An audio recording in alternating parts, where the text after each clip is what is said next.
Hello friends, welcome two equations IAS. आज हम समझेंगे व्हाट इज़ पॉलिटिक्स।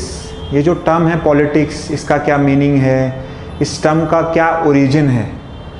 तो स्टार्ट करते हैं। पॉलिटिक्स टर्म समझने से पहले हमको एंशिएंट ग्रीक सोसाइटी के बारे में समझना होगा।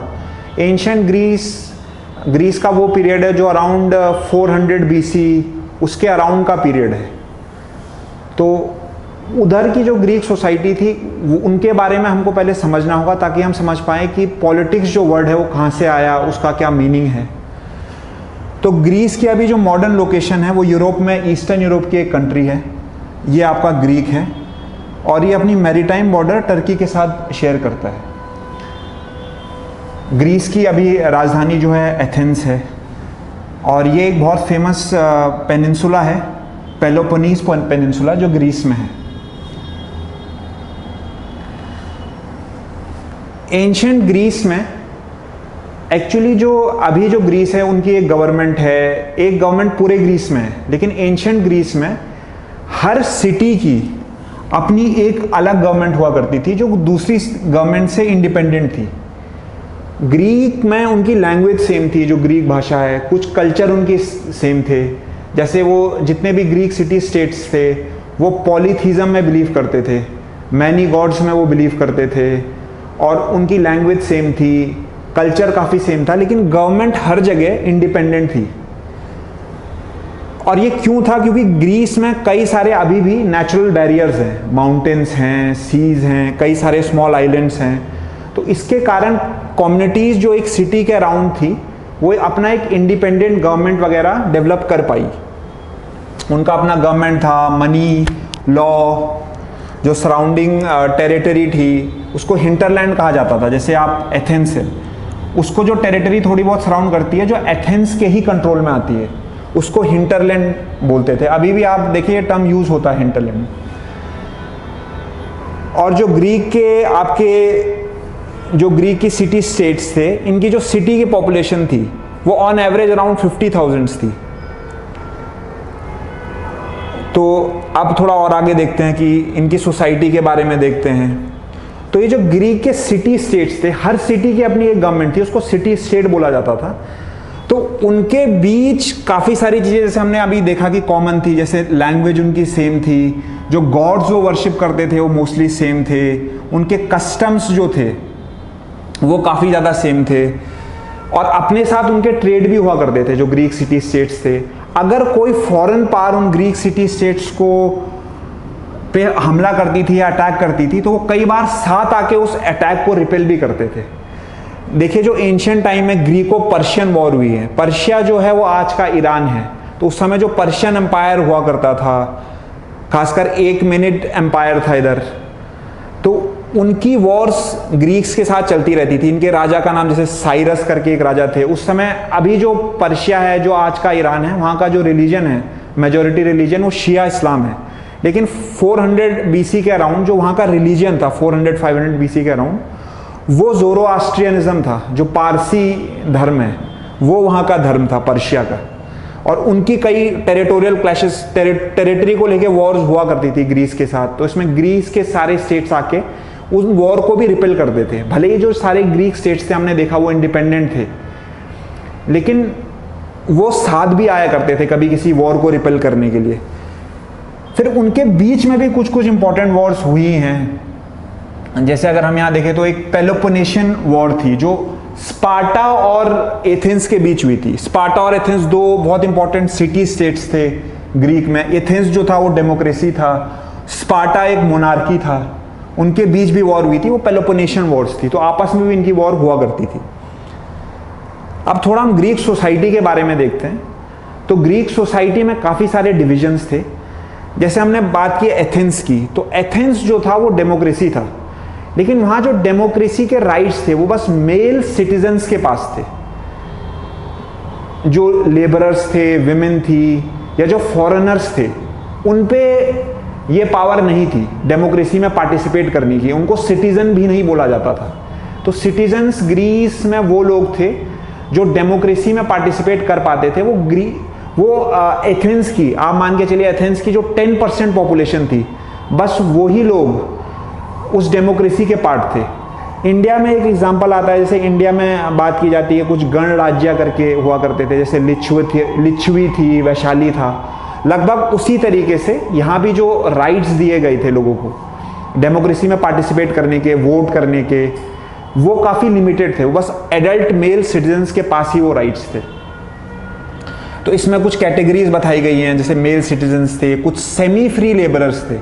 देखिए, सेमी फ्री लेबरर्स और स्लेव्स में क्या अंतर है कि जो सेमी फ्री लेबर्स थे उन पे ये राइट था कि वो अपनी फैमिली को अपने पास रख सकते हैं, वो एक अपनी फैमिली बना सकते हैं, लेकिन फिर भी वो सेमी फ्री थे क्योंकि वो बहुत ज़्यादा डिपेंडेंट थे जो एरिस्टोक्रेटिक क्लास हुआ करती थी उनके ऊपर, जो लैंड ओनिंग क्लास थी। तो वो सेमी फ्री लेबर्स थे, इन पे बिल्कुल भी वोट देने का अधिकार नहीं था। और फिर आपकी विमेन थी, चिल्ड्रन थे, स्लेव्स। एक जनरल क्लासिफिकेशन है ग्रीक सोसाइटी का उस टाइम के बारे में। और जो सिटीजन्स थे जो डेमोक्रेसी में पार्टिसिपेट करते थे, तो कई सारे पब्लिक ओपन स्पेसेस थे, उनको अगोरा बोला जाता था। वहाँ बैठ के वो कोई डिसीजन होने वाला है कम्युनिटी को लेके, वहाँ बैठ के वो सारे सिटीजन्स पार्टिसिपेट कर सकते थे। कुछ जो बड़े सिटी स्टेट्स थे ग्रीस के, वहाँ जो सिटीजन्स थे उनका नंबर अराउंड 5000 था। तो 5000 लोग बैठ के वोट दे रहे हैं हर पार्टिकुलर डिसीजन पे जो उस कम्युनिटी को अफेक्ट कर रहा है। साथ में जो पब्लिक ऑफिसेज हुआ करते थे वो भी रोटेशन से या लॉटरी से डिसाइड हुआ करते थे। उन्हीं 5000 लोगों में से लॉटरी के द्वारा देखा जाएगा या रोटेशन के द्वारा, एक बार एक बनेगा फिर कोई और बनेगा, जो पब्लिक ऑफिसेज होंगे उनको एक्वायर किया जाएगा। और जो डिसीजन मेकिंग होगी वो कलेक्टिव डिसीजन मेकिंग होगी वोट के आधार पे, डेमोक्रेसी में जैसा होता है। तो ये उस समय की ग्रीक सोसाइटी आपकी थी। फिर जो ये पॉलिटिक्स वर्ड है, जैसे हमने बात की ग्रीक सिटी स्टेट की, उनको जो हर एक सिटी स्टेट था उसको पोलिस बोला जाता था। उसका नाम था पोलिस, POLIS। ये वर्ड आपने भी आज भी, जैसे हम पुलिस का इस्तेमाल करते हैं या पॉलिटिक्स का इस्तेमाल करते हैं, ये वर्ड वहीं से आया है। जो आपका ग्रीक सिटी स्टेट हुआ करता था, जो हर स्टेट का अपना अलग गवर्नमेंट था, उसको ही पोलिस बोला जाता था। तो ये पॉलिटिक्स, पॉलिटिकल, ये सारे वर्ड्स जो हैं ये वहीं से आए हैं। और हमने ये भी देखा कि जैसे एथेंस हमने देखा, जो एथेंस हमारा सिटी स्टेट था वो एक डेमोक्रेसी था, और स्पार्टा था वो आपकी एक मोनार्की थी, लेकिन दोनों को बोला पोलिस ही जाता था। जो ग्रीक सिटी स्टेट है उसी को पोलिस बोला जाता था, और वहीं से ये वर्ड पॉलिटी और पॉलिटिक्स आया है। ये आपका एथेंस है, उस टाइम का जो एंशिएंट ग्रीस में जो एथेंस था उसकी एक पिक्चर है। अब पहले हम ये भी देख लेते हैं कि स्टेट टर्म क्या है। स्टेट को जनरली गवर्नमेंट से के इक्विवेलेंट माना जाता है उस टर्म को, लेकिन स्टेट एक्चुअली एक एब्स्ट्रैक्ट वर्ड है। गवर्नमेंट तो हम देखते हैं, जैसे हमारी जुडिशरी है, लेजिस्लेचर है, एग्जीक्यूटिव है, वो गवर्नमेंट का पार्ट है। स्टेट एक टर्म यूज किया जाता है ये डिनोट करने के लिए कि कोई एक टेरिटरी है, एक डिफाइंड टेरिटरी है, उसमें कोई एक पॉपुलेशन है और उनकी एक गवर्नमेंट है, और साथ में उनके ऊपर कोई एक्सटर्नल कंट्रोल नहीं है। जैसे 1947 से पहले इंडिया के ऊपर जो एक्सटर्नल कंट्रोल था वो ब्रिटिशर्स का था, लेकिन जब कोई स्टेट होता है तो उसकी एक एलिमेंट स्टेट का होता है कि सॉवरेनिटी उनके पास है। सॉवरेनिटी का मीनिंग है कि उनके ऊपर कोई पॉलिटिकल, हायर पॉलिटिकल अथॉरिटी नहीं है, तो उसको, उस वर्ड को सॉवरेनिटी बोला जाता है। तो स्टेट का भी वो एक एलिमेंट है। तो अगर ये सारे एलिमेंट कहीं मौजूद हैं, पॉपुलेशन, टेरिटरी, गवर्नमेंट, और उस ऑर्गेनाइजेशन के पास सॉवरेनिटी भी है, तो उसको स्टेट बोला जाता है। इसको लूजली आप गवर्नमेंट के इक्वल भी मान सकते हैं। अगर वो एक गवर्नमेंट फ्री है, इंडिपेंडेंट है अपने डिसीजंस खुद लेने के लिए, उसके ऊपर कोई पॉलिटिकल अथॉरिटी अगर नहीं है तो। ये बहुत फेमस डेफिनेशन है, मैक्स वेबर एक सोशियोलॉजिस्ट थे। State is a human community that successfully claims the monopoly of the legitimate use of physical force in a given territory. अगर कोई गिवन टेरिटरी है, उसके अंडर अगर कोई ऑर्गेनाइजेशन है जो कि क्लेम कर सकता है कि यहां मेरी मोनोपोली है, यहां कोई भी अगर वायलेंस, फिजिकल फोर्स यूज हो रही है या फिजिकल वायलेंस यूज हो रही है उस एरिया में, तो उसकी जो लेजिटिमेट का मतलब होता है कि जो वाइडली एक्सेप्टेड है लोगों के द्वारा। लेजिटिमेट वर्ड का मीनिंग होता है जो लोग हैं वाइडली एक्सेप्ट करते हैं कि जो ये अथॉरिटी है ये किसी लॉ से या कस्टम से चल रही है, तो वो लेजिटिमेट अथॉरिटी है। तो स्टेट उसको क्लेम करता है कि कोई भी गिवन टेरिटरी है, ये कोई गिवन टेरिटरी है, उसमें जो फिजिकल फोर्स यूज होगी उसका मोनोपोली स्टेट के पास है। मोनोपोली मतलब और कोई नहीं, बस वही जो ह्यूमन कम्युनिटी है जिसको हम स्टेट बोल रहे हैं, क्योंकि जनरली हम गवर्नमेंट बोलते हैं। तो उस रीजन में जो फिजिकल फोर्स यूज होगी उसका जो मोनोपोली है लेजिटिमेट यूज का, वो उसी ह्यूमन कम्युनिटी के पास है बस, और किसी और के पास नहीं है। तो उसको फिर हम स्टेट बोलेंगे। तो जैसे आप देख सकते हैं, जैसे हमारी कोई अगर लॉ एंड ऑर्डर का इशू है किसी एरिया में इंडिया में, तो जनरली वो स्टेट गवर्नमेंट के पास है या सेंट्रल गवर्नमेंट के पास है। तो गवर्नमेंट जो है, जो कॉन्स्टिट्यूशन से बनी है, उस ये जो स्टेट है हमारा, उस पर ये मोनोपोली है कि वहाँ का जो लॉ एंड ऑर्डर का इशू होगा, हम एक्सपेक्ट करते हैं कि पुलिस या गवर्नमेंट की कोई फोर्स या आर्म फोर्सेस वो इस इशू को रिजॉल्व करेंगे। तो वो लेजिटिमेट है और वो मोनोपोली भी है कि वो जो हमारा स्टेट है, मतलब जो गवर्नमेंट है, वही उसी की मोनोपोली है उसके ऊपर, तो वो इसलिए स्टेट है। और आप ये देखिए कि 1947 से पहले हम ये क्लेम नहीं कर सकते थे, क्योंकि 1947 से पहले जो legitimate use of physical force थी वो हमारे पास ना होके, इंडियंस के पास ना होके इंग्लिश के पास थी। तो उस समय हमारा कोई कॉन्स्टिट्यूशन नहीं था या इंडियन स्टेट उस समय नहीं था कोई, 1947 से पहले। लेकिन 1947 के बाद है। तो स्टेट की एक बहुत सिंपल डेफिनेशन है। अच्छा, फिर पॉलिटिक्स का हमने देखा कि पॉलिटिक्स वर्ड जो है वो पॉलिस से आया, जो कि ग्रीक सिटी स्टेट हुआ करते थे, उनको पॉलिस बोलते थे, और वहीं से पॉलिटिक्स का मतलब मीनिंग आया। तो पॉलिटिक्स का लिटरली मीनिंग होता है कि जो भी चीज उस सिटी स्टेट को या पॉलिस को कंसर्न करती है, वही पॉलिटिक्स है, उसी को पॉलिटिक्स कहा जाता है। तो मॉडर्न इक्विवेलेंट हम ये कह सकते हैं कि जो भी चीज हमारे स्टेट को कंसर्न करती है वही पॉलिटिक्स है। जो कि हमारा जो भी स्टेट है, जिससे हमारी गवर्नमेंट है, जो उसके रिगार्डिंग लॉज हैं, जो वो डिसीजंस लेती है, कैसे उन डिसीजंस को इन्फ्लुएंस किया जा सकता है, तो वो जो सारा कंसर्न है वो पॉलिटिक्स ऐसा सब्जेक्ट के अंडर आता है। ठीक है, तो एक मॉडर्न पॉलिटिकल थिंकर है, उन्होंने ये पॉलिटिक्स की डेफिनेशन दी है, politics is the authoritative allocation of values for a society. तो देखिए, जैसे हमने टर्म लेजिटिमेसी देखा, तो अथॉरिटेटिव टर्म्स भी उसी से लिंक्ड है। अथॉरिटी को जनरली बोला जाता है कि power plus legitimacy. Power plus legitimacy आपकी अथॉरिटी होती है। जैसे गवर्नमेंट है, कोई अगर कंट्री है, उसकी जो गवर्नमेंट है वो उस पर अथॉरिटी है, क्योंकि उसकी एक लेजिटिमेसी है। उसकी जो पावर आ रही है वो कॉन्स्टिट्यूशन से आ रही है, वो जो कॉन्स्टिट्यूशन है वो वाइडली एक्सेप्टेड है, मोस्ट ऑफ द पीपल उस कॉन्स्टिट्यूशन को एक्सेप्ट करते हैं उस टेरिटरी के अंदर। और उस गवर्नमेंट, जो हमारी गवर्नमेंट्स हैं, वो वहां से उनकी पावर आ रही है, तो गवर्नमेंट लेजिटिमेट है। प्लस उनके पास पावर भी है, उनके पास पुलिस फोर्स हैं जिन पे वेपन्स हैं, प्लस आर्म फोर्सेज हैं, और भी मशीनरी है स्टेट की, वो पावर है। और authority equal to power plus legitimacy है। अथॉरिटी का वही मीनिंग है। और मान लीजिए कोई गुंडा है, उसके पास पावर है लेकिन उसके पास लेजिटिमेसी नहीं है। कोई अगर गैंग है, कोई माफिया है, उनके पास पावर है लेकिन लेजिटिमेसी नहीं है, तो उसको अथॉरिटी नहीं बोला जा सकता है। तो और वैल्यूज का क्या मीनिंग है? वैल्यूज का मतलब है जो भी चीजें वैल्यूएबल है।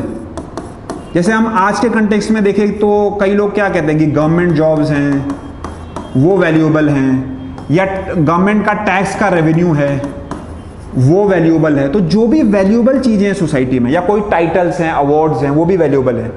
उसका कोई अथॉरिटेटिव एलोकेशन हो रहा है सोसाइटी में, अथॉरिटी से एलोकेट हो रही है, मतलब वो बांटी जा रही है। और जो भी उसका क्राइटेरिया एलोकेट करने का, किनको एलोकेट करनी है, कैसे एलोकेट करनी है, उससे रिगार्डिंग जो चीजें हैं वो पॉलिटिक्स है। तो इस पे हम कुछ एग्जांपल्स देख सकते हैं। जैसे वैल्यूज क्या क्या है सोसाइटीज में, जो भी चीजें डिजायरेबल हैं। तो मान लीजिए जो टैक्स डेवोल्यूशन होता है, सेंट्रल गवर्नमेंट कुछ टैक्स कलेक्ट करती है, और फिर जो टैक्स कलेक्ट करती है अराउंड उसका 41% स्टेट्स को ही डिवॉल्व कर देती है, मतलब स्टेट्स को दे देती है। तो वो क्राइटेरिया क्या होगा, उसके लिए हम आगे कभी पढ़ेंगे। एक फाइनेंस कमीशन गवर्नमेंट अपॉइंट करती है। तो ये एक वैल्यू है कि टैक्स को डिवॉल्व करना है। कई स्टेट्स कहते हैं हमको ज्यादा टैक्स दीजिए, हमको स्पेशल कैटेगरी स्टेटस दीजिए, हमको ग्रांट्स ज्यादा दीजिए। तो वैल्यू एलोकेट हो रहा है, और वो वैल्यू एलोकेट जो हो रहा है वो एक अथॉरिटेटिव सिस्टम के अकॉर्डिंग हो रहा है। जो फाइनेंस कमीशन है आपकी, ये कॉन्स्टिट्यूशन में मेंशन्ड है। तो ये एक अथॉरिटेटिव एलोकेशन हो रहा है किसी वैल्यू का, तो वही पॉलिटिक्स है। या जैसे लिंग्विस्टिक रीऑर्गेनाइजेशन है, जब हमारा देश आज़ाद हुआ था, जब हमारा देश स्वतंत्र हुआ था, तो एक स्टेट आंध्र प्रदेश की मांग उठी थी कि हमको एक जो भी तेलुगु भाषी राज्य हैं, जो भी तेलुगु भाषी एरियाज हैं मद्रास प्रोविंस के या तमिलनाडु प्रोविंस के, उनको अलग करके एक नया राज्य आंध्र प्रदेश बनाया जाए। तो ये भी एक वैल्यू है, लोग डिज़ायर कर रहे हैं कि हमारे लिंग्विस्टिक बेसिस पे रीऑर्गेनाइजेशन हो, अगर हम तेलुगु हैं तो हमारा भी एक राज्य हो। तो इसको करने के लिए फिर गवर्नमेंट ने एक कमीशन बनाई, फजल अली कमीशन बनाई, और कॉन्स्टिट्यूशन में चेंज करके अमेंड करके लिंग्विस्टिक रीऑर्गेनाइजेशन को किया। तो ये भी गवर्नमेंट ने एक अथॉरिटेटिव एलोकेशन ऑफ वैल्यूज किया, तो ये भी पॉलिटिक्स में है। इसी तरीके से आप देखिए, जैसे ओबीसी रिजर्वेशन था जो मंडल कमीशन के बाद आया था, या ईडब्ल्यूएस रिजर्वेशन था जो अभी रिसेंटली 2019 में आया था। तो ये भी वैल्यूज इसमें क्या है, जो क्या चीज़ें डिजायरेबल हैं, रिप्रेजेंटेशन डिजायरेबल है, गवर्नमेंट जॉब्स में रिप्रेजेंटेशन को हम डिजायर कर रही हैं कुछ कम्युनिटीज, तो उसको गवर्नमेंट कॉन्स्टिट्यूशन के तहत या कॉन्स्टिट्यूशन में लेजिटिमेट अमेंडमेंट करके अथॉरिटेटिवली एलोकेट कर रही है। अभी आप देखिए, most of the central government jobs में ओबीसी का 27% रिजर्वेशन है, ईडब्ल्यूएस का अराउंड 10% रिजर्वेशन है। तो ये एलोकेट गवर्नमेंट ने किया है, तो इसको भी हम पॉलिटिक्स कहेंगे इस डेफिनेशन के according. Politics is the authoritative allocation of values. ये एक डेविड ईस्टन की डेफिनेशन है, कैनेडियन अमेरिकन पॉलिटिकल थिंकर है। और पॉलिटिक्स का जो लिटरली मीनिंग होता है, जो हमने देखा, ये एक्चुअली पॉलिस वर्ड से आया जो ग्रीक सिटी स्टेट था, और इसका लिटरल मीनिंग है कि व्हाट कंसर्न्स द स्टेट, जो स्टेट को क्या क्या चीजें कंसर्न कर रही है, या जो आपका जो गवर्नमेंट है, वो पूरी मशीनरी है, उसके वो कैसे काम करेगी, कौन उसमें अपॉइंट होगा, क्या रूल्स होंगे, उसके उसमें जो भी कंसर्न है वो पॉलिटिक्स है। और एक डेफिनेशन हमने डेविड ईस्टन की देख ली। अथॉरिटी के बारे में भी हमने समझा, राइट ऑफ अ पर्सन और an institution to make decisions on the behalf of the community. ये जो गवर्नमेंट डिसीजंस ले रही है बिहाफ ऑफ द कम्युनिटी ले रही है, और प्लस लेजिटिमेसी है उसकी। ब्रॉडली लोग एक्सेप्ट करते हैं कि जो गवर्नमेंट कॉन्स्टिट्यूशन के से बनी है उसको एक्सेप्ट करते हैं, तो वो लेजिटिमेट है गवर्नमेंट।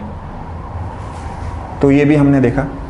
तो पॉलिटिक्स का बेसिकली मीनिंग इस सेंस में, जो ये डेफिनेशन हमने देखी, उसके हिसाब से आएगा कि गवर्नमेंट क्या पॉलिसीज बना रही है, उससे हम एसोसिएट कर सकते हैं पॉलिटिक्स वर्ड को। अब इसमें हम एक और चीज ये देखना चाहेंगे कि एक्चुअली जो पॉलिटिकल साइंस एक सब्जेक्ट है, उस सब्जेक्ट में आप देखिए डिबेट, कंट्रोवर्सी उसके हार्ट में लाई करती है, डिसएग्रीमेंट्स। और ये चीज पॉलिटिक्स की कई सारी डेफिनेशंस में भी है। पॉलिटिक्स का लिटरली मीनिंग तो वही होता है कि व्हाट कंसर्न्स द स्टेट, लेकिन कई लोग पॉलिटिक्स की डेफिनेशन के बारे में, उसके स्कोप को लेके कि पॉलिटिक्स को हम क्या सिर्फ गवर्नमेंट तक ही रिस्ट्रिक्ट कर सकते हैं, या सिविल सोसाइटी या फैमिली में भी पॉलिटिक्स होती है, या ऑफिस में भी पॉलिटिक्स होती है। तो कई लोग उस डेफिनेशन को लेके, कई लोग उस स्कोप को लेके अपनी अलग अलग डेफिनेशंस लोगों ने दी है पॉलिटिक्स की। और लेकिन उन डेफिनेशंस में भी कुछ चीजें जो हैं वो कॉमन हैं, कुछ कॉमन थीम्स आपको हर डेफिनेशन में मिलेगी। पहले प्लेस में कि पॉलिटिक्स जो एक सब्जेक्ट है वो एक एक्टिविटी भी है। जैसे आप देखिए फिजिक्स जो सब्जेक्ट होता है, उसमें हम क्या करते हैं, हम जो नेचर में चीजें हैं उन रूल्स को स्टडी करते हैं या उसको डिसाइफर करते हैं। लेकिन पॉलिटिक्स जो है वो एक एक्टिविटी है, वो एक क्रिया है। जैसे हमने देखे कुछ एग्जांपल जिसमें वैल्यूज को एलोकेट किया जा रहा है, उसमें एक एक्टिविटी की जा रही है, और एक सोशल एक्टिविटी है। ये इंडिविजुअल एक्टिविटी नहीं है, ये सोसाइटी में होती है एक्टिविटीज। जैसे हमारी सोसाइटी में डिफरेंट कम्युनिटीज हैं, कास्ट हैं, डिफरेंट, उसमें भी कई सारे क्लासेस हैं। तो उस सोसाइटी में जो एक्टिविटी होती है उसको पॉलिटिक्स कहते हैं। और फिर इन जितने भी आपकी जो सोसाइटी होते हैं, डिफरेंट इंडिविजुअल्स होते हैं या ग्रुप्स होते हैं, उनके अपने अपने नीड्स, इंटरेस्ट अलग अलग होते हैं। जैसे लिंग्विस्टिक रिऑर्गेनाइजेशन की बात थी, तो कई लोग उसको सपोर्ट कर रहे थे, कई लोग अपोज भी कर रहे थे। तो एक कॉन्फ्लिक्ट की सिचुएशन आती है इस डाइवर्सिटी की वजह से, और पॉलिटिक्स का काम होता है कि उस कॉन्फ्लिक्ट को रिजॉल्व करना। तो politics is about conflict resolution और कुछ डिसीजंस पे आना जो अथॉरिटेटिव डिसीजंस हो। तो ये डेफिनेशंस जो हैं, ये जो कॉमन थीम्स है, ये पॉलिटिक्स की कोई भी आप डेफिनेशन लेंगे उनमें आपको ये सारी थीम्स मिलेंगी कि पॉलिटिक्स एक एक्टिविटी है और एक सोशल एक्टिविटी है। सोसाइटी में डिफरेंट ग्रुप्स के, डिफरेंट इंडिविजुअल्स के अलग अलग इंटरेस्ट होते हैं, एक डाइवर्सिटी ऑफ इंटरेस्ट है, नीड्स हैं, वांट्स हैं, और उस डाइवर्सिटी की वजह से कॉन्फ्लिक्ट आता है सोसाइटी में, और पॉलिटिक्स के माध्यम से हम उस कॉन्फ्लिक्ट को रिजॉल्व करने की कोशिश कर रहे हैं, कॉन्फ्लिक्ट रेजोल्यूशन कर रहे हैं। तो ये आपके कॉमन थीम्स है, लेकिन फिर कुछ डिफरेंसेस भी हैं। किन कॉन्फ्लिक्ट को हम बोलें कि वो पॉलिटिकल कॉन्फ्लिक्ट है? मान लीजिए जैसे कुछ एग्जाम्पल हमने देखे, जैसे ब्रॉड एग्जाम्पल थे स्टेट रीऑर्गेनाइजेशन को लेके, टैक्स डिवोल्यूशन को लेके, तो उनको हम बोलेंगे कि वो पॉलिटिकल है। कुछ पॉलिटिकल साइंटिस्ट बोलेंगे कि जो सोसाइटी में पावर डिवाइडेड है, जैसे आप मान लीजिए आप कॉरपोरेशंस का एग्जांपल ले लीजिए, उनमें अगर आप टॉप सीईओज देखेंगे तो उसमें बहुत कम विमेन, बहुत कम है, विमेन का रिप्रेजेंटेशन काफ़ी कम है। तो कुछ पॉलिटिकल थिंकर्स उसको भी मानेंगे कि वो इशू भी जो है, वो कॉन्फ्लिक्ट भी जो है वो पॉलिटिकल है, और कुछ उसको पॉलिटिक्स की डेफिनेशन से एक्सक्लूड भी करेंगे। तो ये डिफरेंसेस हैं जो डेफिनेशंस ऑफ पॉलिटिक्स हैं उनमें। फिर कौन से फॉर्म ऑफ कॉन्फ्लिक्ट रेजोल्यूशन को आप पॉलिटिकल बोलेंगे? कुछ थिंकर्स ये असर्ट करेंगे कि जो नॉन मिलिट्री सॉल्यूशंस है उसको ही हम पॉलिटिक्स बोलेंगे, जो कि डिप्लोमेसी से लिया गया डिसीजन है, या जो कि बातचीत से या एग्रीमेंट से हुआ है या कंसेंसस से हुआ है, वही पॉलिटिकल सॉल्यूशन है। जहां आपने मिलिट्री को यूज किया, मिलिट्री सॉल्यूशंस यूज किए, तो वो पॉलिटिकल नहीं है। कुछ ऐसा बोलेंगे तो वो डिसएग्रीमेंट है। कुछ बोलेंगे नहीं, जो मिलिट्री है और डिप्लोमेटिक है, दोनों पॉलिटिकल सॉल्यूशंस है। And where is this activity of politics located? जो हमने डेविड एस्टन की डेफिनेशन देखी, उसमें पॉलिटिक्स मोस्टली गवर्नमेंट स्फेयर तक लिमिटेड है, लेकिन पॉलिटिक्स को कुछ थिंकर्स बोलेंगे वो सोसाइटी या जो सिविल सोसाइटी है आपकी, एनजीओज हैं, वो भी पॉलिटिक्स की डेफिनेशन, जो एक्टिविटी है वहां भी पॉलिटिक्स होती है। या आपकी फैमिली है, फैमिली में देखेंगे जैसे हमारी most of the society patriarchal है, तो वहां भी कुछ थिंकर जो है वो फैमिली को भी इस पॉलिटिक्स की डेफिनेशन में लेंगे। तो थैंक यू वेरी मच। हमने आज जाना पॉलिटिक्स का बेसिक, हमने एक डेफिनेशन देखी, कुछ कॉमन थीम्स हमने पॉलिटिक्स की देखी। नेक्स्ट क्लासेस में हम इसी के ऊपर थोड़ा और एक्सपैंड करेंगे। हमने ग्रीक्स के बारे में देखा, तो ग्रीक्स के कुछ फेमस थिंकर्स है, पॉलिटिकल थिंकर्स, प्लेटो, एरिस्टोटल, उनकी क्या पॉलिटिकल थॉट है, उनको हम आगे वाली क्लासेस में डिस्कस करेंगे। Thank you very much.